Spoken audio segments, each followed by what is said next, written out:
Hello everyone, this is Hamish the Coo here to introduce Miss Nikki, who will be reading Curious George by H.A. Ray and Margaret Ray, published in 1941. I will throw it over to her now. Enjoy! Hello everyone, let's jump right in. Curious George by H.A. Ray and Margaret Ray. Illustrations done by both. This is George. Let's jump right in. This is George. He lived in Africa. He was a good little monkey and always very curious. What's George eating? Is he eating a banana? Well, there's a beautiful butterfly. One day, George saw a man. He had on a large yellow straw hat. The man saw George as well. What a nice little monkey, he thought. I would like to take him home with me. He put his hat on the ground, and of course, George was curious. He came down from the tree to look at the large yellow hat. There's George, there's the hat, and there's the man.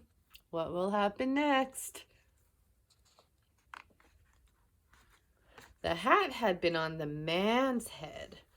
George thought it might be nice to have on his head. He picked it up and he put it on. Oh no, was it too big for George? The hat covered George's head. He couldn't see a thing. The man picked him up quickly and popped him into a bag. George was caught. Oh no, poor George. Is that nice of the man? I don't think so. The man with the big yellow hat put George into a little boat, and the sailor rowed them both across the water to a big ship. George was sad, but he was still a little curious. What does George see in the water? He sees some fishies. Let's count them. 1, 2. 1, 2. On the big ship, things began to happen. The man took off the bag. George sat on a little stool, and the man said, George, I'm taking you to a big zoo in a big city. You will like it there. Now run along and play, but don't get into trouble. Do we think he'll get into trouble? We'll find out. George promised to be good, but it is easy for little monkeys to forget. Let's see what happens. On the deck, he found some seagulls. He wondered how they could fly. He was very curious. He just had to try. It looked easy, but do monkeys fly? We'll find out. Oh no, what happened first? First this, and then this. Splash! George will get all wet. Where is George? The sailors looked and looked. At last they saw him, struggling in the water and almost tired out. Can you boys and girls find George? I'll give you a moment. Let's see. Where might he be? I see him here. He doesn't look too sad, though. Looks like he's having a great time. Man overboard, the sailors cried, and they threw him a life belt. George caught it and held on. At last he was safe on board. Oh no, he swallowed a few fish. Let's see how many. 1, 2, 3, 4. That's a lot of fish. After that, George was way more careful to be a good monkey until at last the long trip was over. George said goodbye to the kind sailors, and he and the man with the yellow hat walked off the ship onto the shore and into the city to the man's house.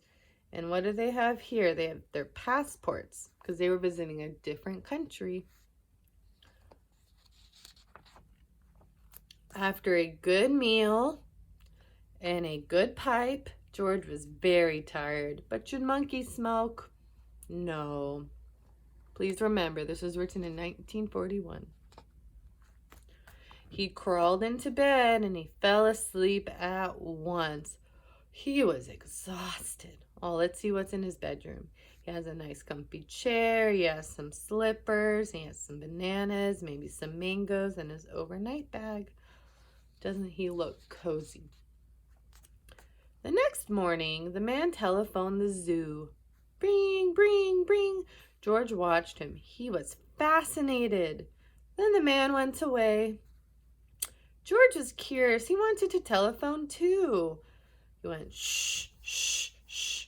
1, 2, 3, 4, 5, 6, 7. What fun it was. Who did he call? Ding-a-ling-a-ling-a-ling. George had telephoned the fire station. The firemen rushed to the telephone. Hello, hello, they said, but there was no answer. Then they looked for the signal on the big map that showed where the telephone call had come from. They didn't know it was George. They thought it was a real fire. Oh no, will they go save George? Hurry, hurry, hurry. The firemen jumped onto the fire engines. Nina, Nina, Nina. And onto the hook and ladders. Ding dong, ding dong. Everyone out of the way. Hurry, hurry, hurry. Look at all of those firemen coming. The firemen rushed into the house. They opened the door. No fire. Only a naughty little monkey. Catch him, they cried. George tried to run away, but he got caught in the telephone wire. And what will happen? Look at the mess they're making. How many firemen does it take to catch a monkey? We shall find out. A thin fireman caught one arm, and another fireman caught the other. You've fooled the fire department, they said. We will have to shut you up or you can't do any more harm. They took him away and they shut him in prison. Bang. Poor George. He didn't mean to cause harm, but he does have some friends. He has 3 little mice. Oh, no. George wanted to get out. He climbed up to the window to try the bars, but they were too tight.